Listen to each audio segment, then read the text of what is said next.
Sabado de Gloria po. Ayan, si Manoy nagluto ng gabi. Oh, tinan mo si Manoy. Ang laki na ng guys.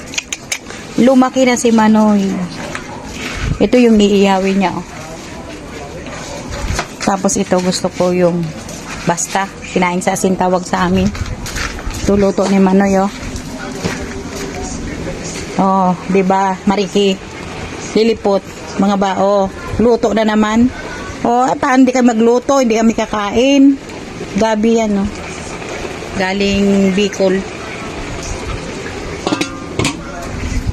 Kung paano papasarapin ni Mano yan. O, tingnan mo naman, oh. Yung luto mo.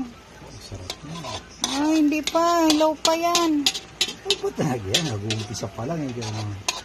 Yung dahon yung una. Luto na kaya yan. Yung dahon, sana tinikman mo. Kahit isa. Ito na maingay. Sos. Yan si Manoy, oh, negro na, oh. Negro na si Manoy. Piniluluto niya, oh. Gabi. Gabing masarap. Tingnan na natin yung pagka-Bicolano niya. Wow! Sarap ulam ni Manoy. Marami rin pala yun. Pag naluto. Yan, nag-ihaw si Manoy niyan. Haba nag-ihaw dyan siya, oh. Babantay siya dito.